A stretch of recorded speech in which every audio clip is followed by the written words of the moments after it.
Om Tat Sat. Welcome to Gyan Bhakti. We are currently exploring the scripture Mysticism of Srimad Bhagavatam. Commentaries by my worshipful Guruji, Swami Jyotirmayananda ji Maharaj, narrated by myself, Swami Nikhilananda. So in today's satsang, we are going to discuss the episode of the rainy and autumn seasons in Vrindavana. With highly poetic similes, Srimad Bhagavatam describes the beauty of the mystic forest of Vrindavan in the rainy season. If we look deeply into the words of sage Vyasa, we discover the world itself to be a glorious scripture that is constantly giving spiritual lessons to an aspirant. We can think of the scripture as a book with two covers, one up in the sky and the other down on the earth. So what a beautiful allegory, what a beautiful example that this world itself is a scripture. Between earth and sky, everything that happens constitutes the words of the scriptural writings. Every leaf, every breeze that blows, every drop of water, all these are like verses or mantras in the grand scripture of the world. During the rainy season, at one moment we see the expanse of calm blue sky, and the next moment we see only lightning, thundering clouds, and restless winds. In the same way, Brahman disappears before the conditioned mind due to ignorance, and all we see is the world process, the individual soul involved in a world of sorrow and pain. As the clouds bring forth nectarine rain, they remind us of compassionate sages who dedicate their lives for the good of humanity, like the clouds that sacrifice themselves as their water pours down from the sky. Those spiritual personalities bathe the world with their showers of goodness, joy, and grace.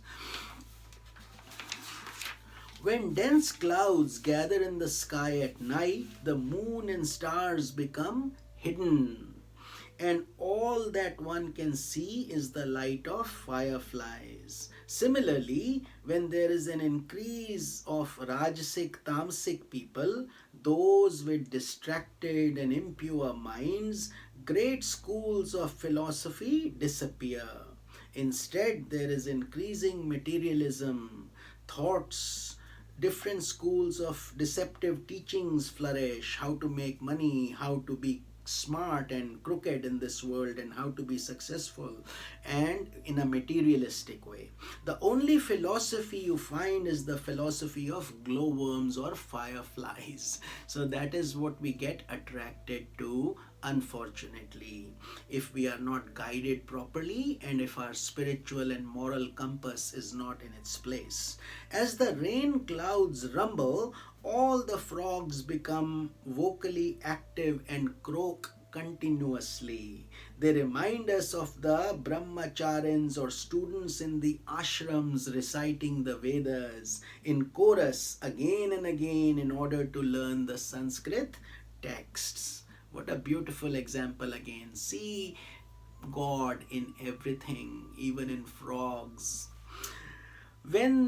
With the advent of the rain, shallow rivers that had previously been dry now swell and overflow. People who have not controlled their minds and senses are like those shallow rivers. They overflow with elation and pride when they suddenly encounter some unexpected prosperity. However, when the prosperity passes, as it always must, their minds become quickly barren and parched by depression again. In the rainy season, creatures within the waters as well as creatures on the land all become happy. Similarly, when we become a devotee of God, we experience happiness internally and externally. When we are filled with divine love, the world around us as well as the world within us becomes joyous. Krishna's flute is mesmerizing everything. Within and without, we experience the rain of divine grace.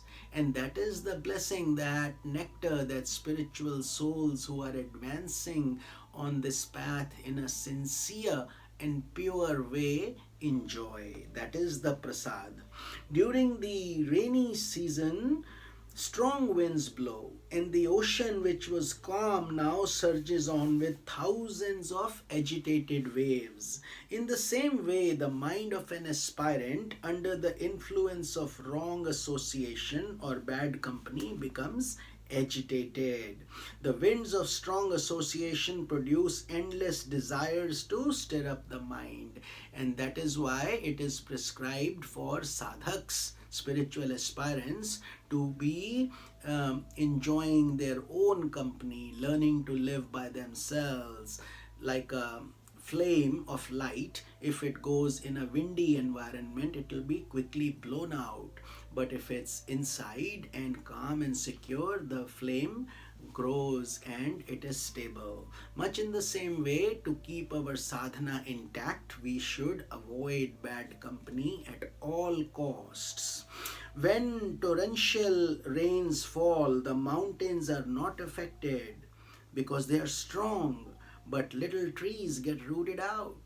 Similarly, in a world of perpetual change, those who have developed devotion to God or bhakti are like mountains, ever unaffected, ever devoid of agitation.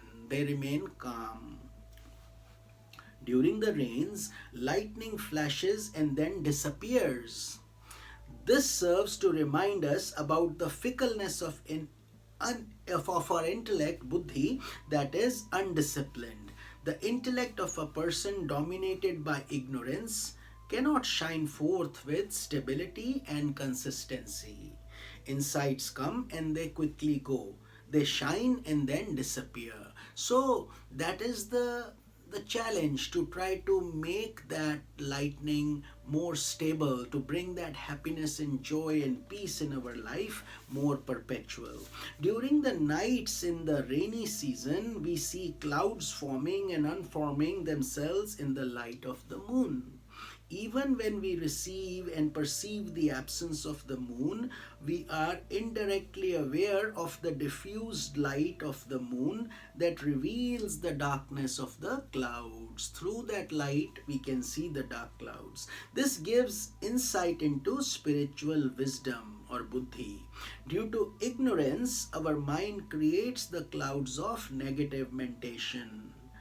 And that's where the best of us sometimes go through agitations. We say, where is God? He is indeed far away. In reality, even these negative thoughts, like the moon behind the dark clouds, are backed up by the presence of the self. So even our very saying, where is God, is His permission to say so. He's aware. And just like we are seeing the light because of the sun. In fact, even the moon doesn't have any light of its own. It comes from the sun. So whatever light we see in the moon is coming from the sun. Much in the same way, our self is the one that is doing everything. So in that season of rains, Krishna, Balarama and the cowherd boys continued to visit Vrindavan with their cows and amuse themselves with their games. If the downpours were too intense, they would enter into mountain caves or abide under giant trees protected from rain. There they would hungrily eat the curd, rice, dal and vegetables that they had carried with them, while at the same time enjoying the beauty of the rains. The cows were also extremely happy during this season because of the bounty of grass the earth was providing. Everything becomes lush green. As the clouds continued to pour down their cool nectarine rains, all living beings rejoiced at the alleviation of suffering from the intense summer heat. So what a beautiful blessing the rain comes with. Takes out the heat, heats and nourishes the earth, Green grass, green leaves, everything gets washed away. Much in the same way, expect that rain to purify your inner consciousness. Then, after the rains were over, the autumn season is called Sharad Ritu, began to express itself. Spring season. This season brought about its own beauteous expression. The heavy clouds moved away, leaving the blue sky clear. The mud and the clutter of leaves was gone. The rivers and streams that had been rushing constantly became calm. And a gentle breeze, neither too cold nor too hot, began to blow. Sheetal mand sugandh, beautiful, fragrant, and calm. All this brought increased delight to Krishna, Balrama, and the cowherd boys, and indeed all living things, even the creatures, everybody enjoys that. So, that is the significance of this episode, and tomorrow we will cover the mystic meaning. This is Swami Nikhilanand. Om Tat Sat.